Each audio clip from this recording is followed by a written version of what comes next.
Hello everybody, this is Anand Singh. Welcome to my YouTube channel social study point. हमने last lecture में पढ़ा था the age of revolution 1830 to 1848, मतलब 1830 से 1848 के बारे में समझा था। और इसमें हमने डिस्कस किया था लिबरल नेशनलिज्म के बारे में, कंजर्वेटिज्म के बारे में, रिवोल्यूशनरी के बारे में और रोमांटिस्ट के बारे में। ये जो लेक्चर है द मेकिंग ऑफ जर्मनी और इटली, इसमें मैं डिस्कस करूंगा कि कंजर्वेटिव लोग का क्या रोल रहा जर्मनी और इटली बनाने में। जर्मनी में प्रयास किया गया लिबरल मिडिल क्लास ने जर्मनी बनाने के लिए, बट वो फेल्ड हो गए क्योंकि किंग ने कॉन्स्टिट्यूशन को एक्सेप्ट नहीं किया।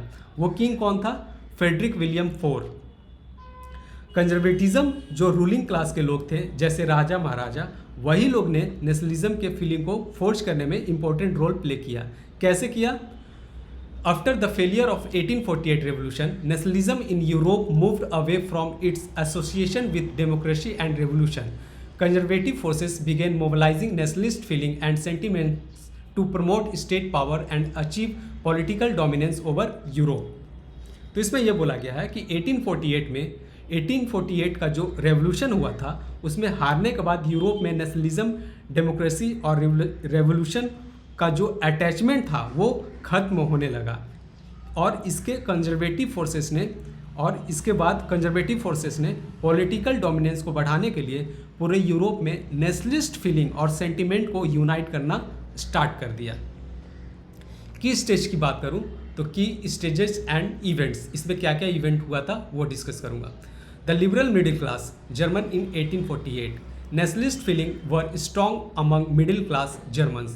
They tried to unite different regions of the German Confederation into nation state governed by an elected parliament at the Frankfurt Parliament. The monarchy backlash.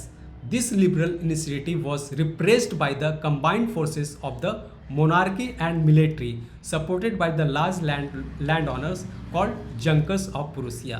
Prussia take the lead after failed attempt of liberals. Prussia took on the leadership of the movement of national unification. तो इसमें यह बोला गया है कि middle class German का देश के प्रति नेशनलिज्म का जो फीलिंग था वो काफ़ी स्ट्रॉन्ग था। मिडिल क्लास जर्मन ने एक जर्मन कॉन्फेडरेशन बनाया था जिसमें डिफरेंट रीजन के लोग को चुनकर यूनाइट करने का प्रयास किया। द मोनार्की बैकलेस, इसमें यह बोला गया कि बट लिबरल मिडिल क्लास ने जो नेशनलिज्म का फीलिंग के लिए इनिशिएटिव लिया था उसे मोनार्की के द्वारा दबा दिया गया क्योंकि उन्हें प्रूसिया की लार्ज लैंड ऑनर का समर्थन प्राप्त था, सपोर्ट प्राप्त था बोल सकते हैं। ठीक है, ये देखिए प्रूसिया, तो इसका समर्थन प्राप्त था। और वहाँ के जो लैंड ऑनर थे उन्हें क्या बोला जाता था? लार्ज लैंड ओनर को जंकर। ये इंपॉर्टेंट है, एक नंबर में पूछ लिया जाता है एग्जाम में, याद रखिएगा। लार्ज लैंड ओनर्स को जंकर्स बोला जाता था प्रूसिया में। Prussia takes the lead after failed attempt liberals. Prussia took on the leadership of the movement of national unification. तो ये तो हो गया। आगे देखता हूँ, प्रूसिया टेक द लीड। तो क्या हुआ? लिबरल मिडिल क्लास का फेल्ड अटेम्प्ट के बाद प्रूसिया ने नेशनल यूनिफिकेशन रिवॉल्ट को अपने हाथों में ले लिया। और प्रूसिया क्यों? तो आज जो आप जर्मनी देख रहे हैं वो German different patch of empire में डिवाइड था। उसी एम्पायर में एक बड़ा एम्पायर था, कौन? Prussian empire. ये है, देखिए, सबसे बड़ा एम्पायर था Prussian. The expanding boundary of Prussia during the unification, ये देखिए पूरा कितना बड़ा ये फैला हुआ था प्रूसिया, इतना बड़ा एम्पायर था ये। यूनिफिकेशन कब काम होता है? तो यूनिफिकेशन में कौन कौन सपोर्ट करता है, किसका पार्टिसिपेशन है, वो डिस्कस करूंगा। ऑटोमन बिस्मार्क, ये इंपॉर्टेंट है, याद रखिएगा। Ottoman Bismarck the architect, the chief minister of Prussia, Ottoman Bismarck was the true architect of this process. He carried out unification with the help of Prussia army and bureaucracy, famously employing his blood and iron policy. The three wars, over 7 years of Prussia fought 3 wars. Austria, Denmark, France, all three ended in Prussian victories, completing the process of unification. तो Ottoman Bismarck the architect, जब liberal nationalist failed हो गए 1848 में, तो ये जो Prussian empire था, तो प्रूसियन एम्पायर ने बोला कि जहाँ जहाँ जर्मन स्पीकिंग पॉपुलेशन है इसे जोड़कर वास्ट इकोनॉमिक टेरिटरी बनाया जाए। जो प्रूसियन आर्मी के चीफ मिनिस्टर थे ऑटोमन बिस्मार्क ने प्रूसियन आर्मी की मदद से यूनिफिकेशन का काम स्टार्ट किया और उन्होंने 3 लड़ाइयाँ लड़ी, याद रखिएगा। वो 3 लड़ाई कौन सा था? वो ऑस्ट्रिया के साथ था, डेनमार्क के साथ था और फ्रांस के साथ, और प्रूसिया तीनों लड़ाई जीत जाता है। ठीक है, ये देखिए ऑटोमन बिस्मार्क, ये है उनकी फोटो। द प्रोक्लेमेशन, हाँ, तो ये तीनों लड़ाइयाँ वो जीत जाता था। ऑटोमन बिस्मार्क का मानना था कि अगर यूनिफाइड इकोनॉमी रहेगा तो ग्रेटर पॉसिबिलिटी होगा, ग्रेटर एक्सपेंशन होगा, किसका? इकोनॉमी का होगा। ठीक है, द प्रोक्लेमेशन ऑफ जनवरी 1871, अब इसका आगे का सेरेमनी स्टार्ट होता है। इसके बाद क्या हुआ? इसके बाद 18 जनवरी 1871 the ceremony on bitterly cold molding on 18 January 1871 an assembly comprising the princes of German state army representative and important Prussian minister including Bismarck gathered in heated hall of mirrors at the palace of the Versailles. The new emperor proclaimed Kaiser William I of Prussia at the head of new German empire. तो इसमें यह बोला गया proclamation of January 1871। इसके बाद 18 जनवरी 1871 में कड़ाके की ठंड में जर्मन प्रिंसेस, आर्मी रिप्रेजेंटेटिव और प्रूसियन मिनिस्टर बिस्मार्क के साथ पैलेस ऑफ वर्सेल के हॉल ऑफ फेम में एक साथ इकट्ठा होते हैं। इसके बाद क्या होता है? न्यू एम्परर, फिर न्यू एम्परर बनाया जाता है। किसको? New emperor. और उन्होंने प्रूसिया केसर विलियम वन को न्यू जर्मन अंपायर का हेड बनाया गया है। तो पहले कौन थे? यानी फेडरिक विलियम से जो गद्दी थी, राजगद्दी थी, वो राज सत्ता था, किसे ट्रांसफ़र कर दिया जाता है? केसर विलियम वन को ट्रांसफ़र कर दिया जाता है। ठीक है, इसका आउटकम, नतीजा क्या निकला? The nation building process demonstrated the dominance of Prussia state power. The new state placed a strong emphasis on modernizing the currency, banking, legal, judicial system in Germany। तो इसमें ये बोला गया कि परिणाम ये निकला कि नेशन बिल्डिंग प्रोसेस में प्रूसिया ने अपने पावर पर पकड़ बनाया और न्यू स्टेट इन जर्मन में करेंसी, बैंकिंग, लीगल और जुडिशियल सिस्टम, ठीक है, जुडिशियल सिस्टम को मॉडर्नाइज किया गया है। तो जो जर्मनी का यूनिफिकेशन हुआ, इसमें जो सबसे इम्पोर्टेंट अगर रोल प्ले रहा तो वो किसका था? आर्मी का था। याद रखिएगा, आर्मी का बहुत ही इंपॉर्टेंट रोल प्ले रहा यूनिफिकेशन ऑफ जर्मनी बनाने के लिए। नेक्स्ट है हमारा unification of Italy. Like Germany, Italy had long history of political fragmentation. Italians were scattered over several dynastic state as well as multinational Habsburg empire. तो जिस unification of Italy में हमने देखेंगे कि जिस तरह जर्मनी का यूनिफिकेशन हुआ, उसी तरह इटली का भी पॉलिटिकल फ्रैगमेंटेशन का एक लंबा इतिहास था। इटली में भी patch of work different state या एम्पायर बोल सकते हैं, स्टेट था।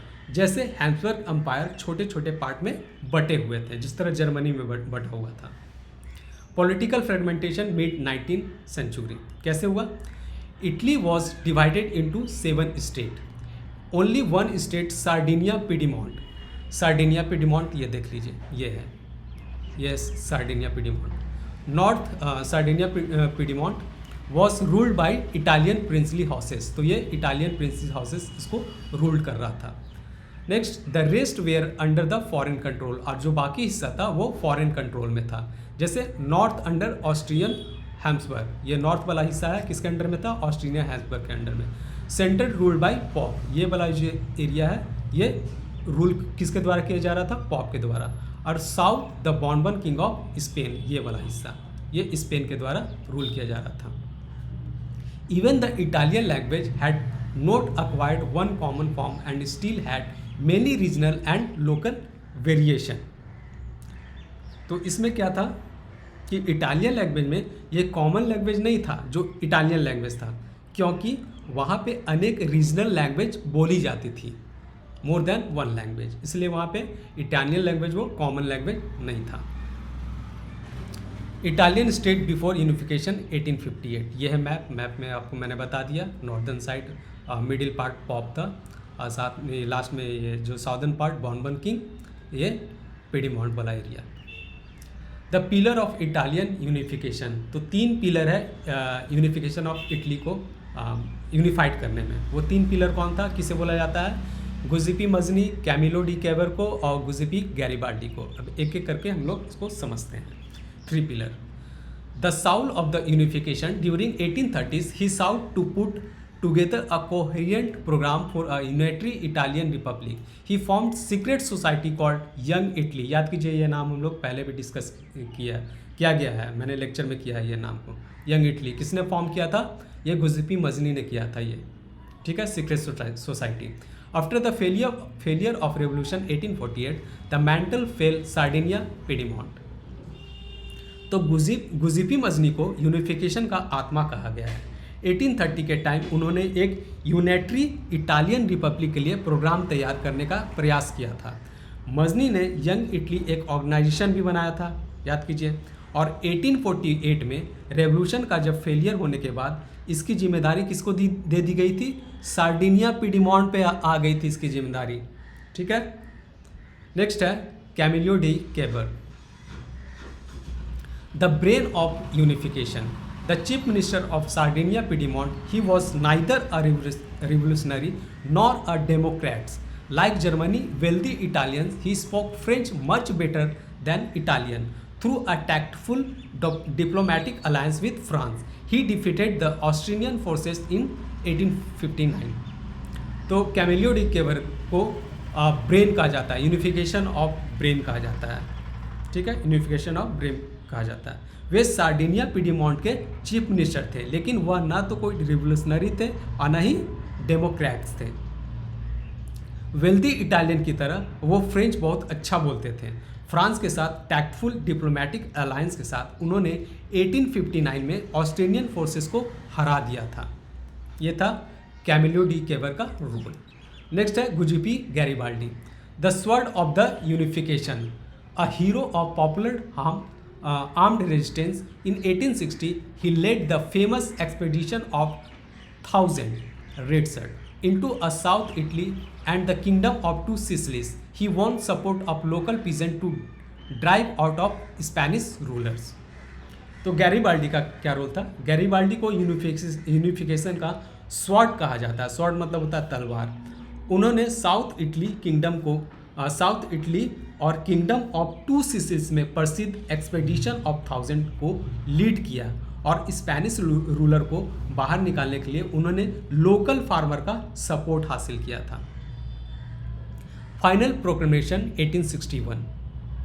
इन 1861 Victor Emmanuel II was officially proclaimed king of united Italy.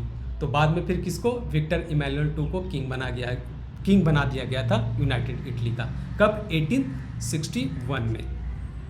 Much of the Italian population which had high rates of illiteracy remained blissfully ignorant of liberal nationalist ideology in the south. peasant masses who had supported Garibaldi had never even heard of Italia. Many believed that La Italia was actually Victor Emmanuel's wife.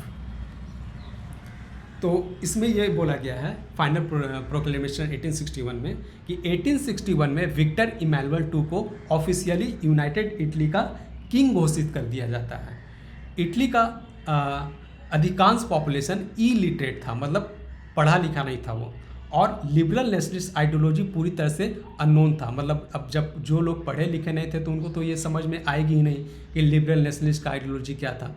South में जिन किसानों समूहों ने Garibaldi का support किया था उन्होंने कभी Italy शब्द के बारे में सुना तक ही नहीं था। मतलब इटली के बारे में लोग नहीं जानते थे क्योंकि पढ़े लिखे नहीं थे। उनमें से कई लोग का मानना था कि ला इटालिया एक्चुअली में विक्टर इमैनुअल की वाइफ का नाम है। उन लोगों को लगता था कि जो ला इटालिया है ये विक्टर इमैनुअल की वाइफ है और इनको बचाना है, ये समझते थे वो लोग। ये है विक्टर इमैनुअल II, फोटो देख लीजिए, मूछें बड़ी बड़ी है इनकी। हाँ, तो इसमें मैं बोलूँगा कि जो यूनिफिकेशन ऑफ इटली का जो हुआ यूनिफिकेशन, इसमें 3 नहीं 4 इम्पोर्टेंट नाम आप याद रखिएगा। फर्स्ट है गुजिपी मजनी, सेकंड कैमिलियो डी केबर, और थर्ड गुजिपी गैरिबाल्डी, और फोर्थ है विक्टर इमैनुअल। ये 4 लोग का इम्पोर्टेंट रोल प्ले रहा making of unification of Italy. ठीक है, ये याद रखिएगा। तो ये लेक्चर आप 1-2 बार ज़रूर आप रिवाइज़ कीजिए। रिवाइज़ करने के बाद आप नोट्स बनाना चाहते हैं तो आप नोट्स बनाइए। एग्ज़ाम पर्पज़ के हिसाब से ये बहुत ही इम्पोर्टेंट रोल है। डायरेक्ट ये 3 और 5 नंबर में क्वेश्चन आता है एक्सप्लेन करने के लिए। यूनिफिकेशन ऑफ इटली का भी आ सकता है, जर्मनी का भी आ सकता है। ये पिछले साल जो बोर्ड का एग्ज़ाम हुआ था उसमें भी इससे ये क्वेश्चन डायरेक्ट क्वेश्चन बना है। तो आई होप ये वीडियो आपको ये लेक्चर आपको अच्छा लगा हो। Please do like and subscribe my channel. Thank you.